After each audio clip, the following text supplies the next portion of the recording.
Selamat datang kembali di sesi diskusi mendalam kita. Halo. Oke, kali ini kita akan gali lebih dalam bab 9 dari buku Getting More. Fokusnya spesifik banget nih, gimana caranya dapat lebih banyak di tempat kerja. Iya, tempat kerja, arena yang unik ya. Betul, sumber kita ini penuh strategi praktis, ada contoh-contoh nyata juga. Jadi misi kita kali ini membedah kiat negosiasi jitu yang bisa langsung Anda terapkan di kantor. Biar lebih efektif dan lebih dihargai juga tentunya. Persis. Anggap aja ini semacam jalan pintas lah ya, buat memahami dinamika profesional di kantor. Siap kita bongkar? Siap. Dan yang menarik di sini tuh bagaimana prinsip-prinsip negosiasi ini sebenarnya jauh melampaui momen-momen formal kayak rapat evaluasi atau minta naik gaji gitu. Oh, jadi lebih luas ya cakupannya? Iya banget. Ini lebih ke interaksi sehari-hari. Justru interaksi kecil-kecil inilah yang, kalau diakumulasi, itu membentuk karir Anda. Seringkali kita nggak sadar loh. Masuk akal. Nah, buku ini kan menekankan banget ya pentingnya memahami semua orang di kantor, bukan cuma atasan atau rekan kerja sejajar. Betul. Staf pendukung itu sering dilupakan. Iya, kayak resepsionis, petugas kebersihan, tim IT, bagian admin. Mereka semua ini seringkali punya info penting atau bahkan pengaruh yang nggak kita duga. Membangun hubungan baik sama mereka itu langkah strategis ternyata. Kayak contoh si Ellen Walsh itu loh, karyawan baru tapi dia sukarela bantu urusin rekrutmen intern yang agak ribet. Nah, itu dia. Itu bukan sekedar, oh saya baik hati. Bukan cuma itu. Itu investasi strategis. Investasi ya? Iya.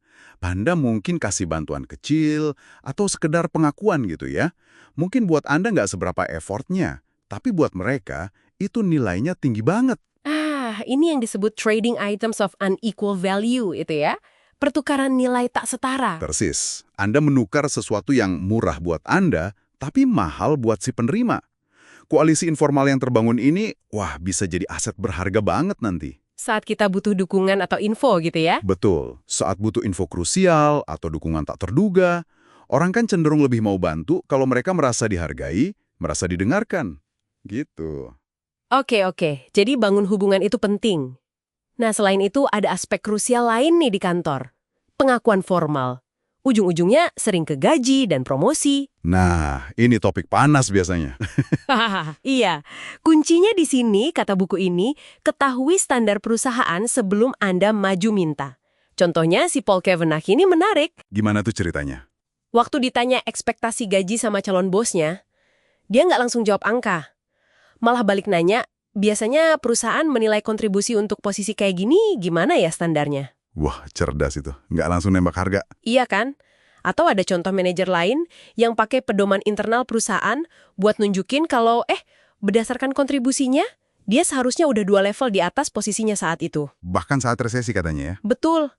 Ini nunjukin kekuatan standar internal atau preseden sebagai alat persuasi. Iya, jadi Anda nggak datang sebagai orang yang nuntut gitu aja. Tapi nunjukin kalau permintaan Anda itu logis, sejalan sama norma atau apa yang pernah terjadi di perusahaan.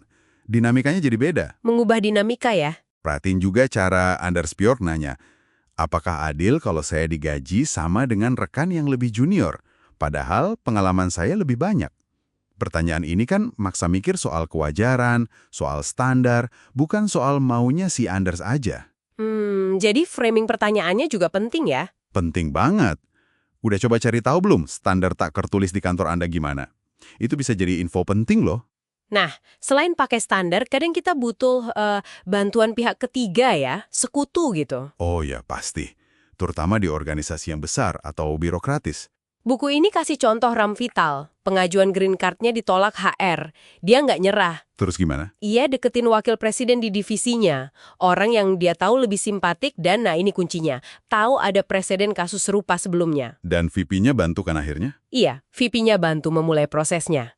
Nah, ini penting banget di lingkungan kerja. Organisasi itu menghargai aliansi. Pihak ketiga yang tepat bisa ngasih bobot atau kredibilitas ke permintaan Anda. Tapi milih sekutunya juga harus strategis ya. Harus. Pilih yang tepat, dekati dengan cara yang benar. Tunjukkan gimana permintaan Anda itu sejalan sama kepentingan mereka atau nilai perusahaan. Tapi langkah pertama sih idealnya selalu coba jalur langsung dulu.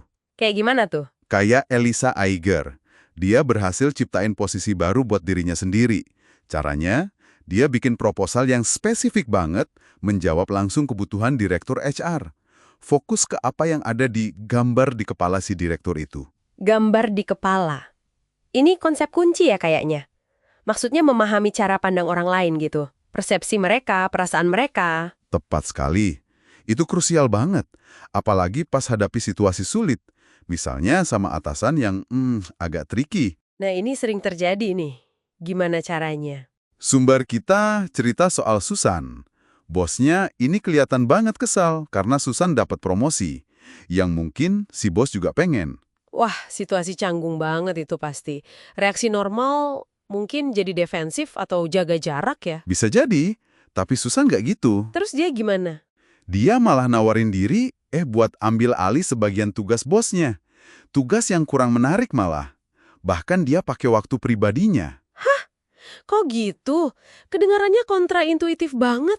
Kayak menjilat nggak sih? Mungkin sekilas kelihatan gitu, tapi ini efektif banget ternyata.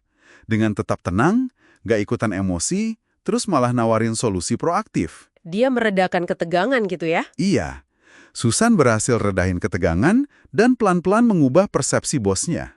Kuncinya, ya itu tadi, pahami gambar di kepala si bos. Mungkin si bos merasa terancam, nggak dihargai, atau bebannya nambah. Jadi responsnya dari sudut pandang si bos, bukan dari perasaan kita sendiri ya? Persis. Respons dari situ. Bukan dari rasa kesal atau merasa nggak adil, meskipun mungkin kita merasa gitu. Ini soal gimana kita memposisikan diri sebagai aset, bukan ancaman. Bahkan saat kita merasa diperlakukan kurang baik. Ketenangan dan empati strategis jadi kekuatan ya? Kekuatan tersembunyi, benar. Oke. Jadi kalau ditarik kesimpulan nih, dapat lebih banyak di tempat kerja itu ternyata bukan cuma soal kerja keras saja ya, tapi juga soal gimana kita cerdas berinteraksi dan bernegosiasi. Ya, melibatkan pemahaman mendalam soal orang lain, pakai standar yang ada, bangun koalisi atau dukungan. Dan mengelola persepsi orang secara aktif terhadap kita. Betul Gitu ya? kali. Nah, sebagai penutup nih, coba Anda renungkan ini deh. Oke. Coba pikirin satu interaksi kerja terakhir yang bikin Anda mungkin merasa buntu atau frustasi.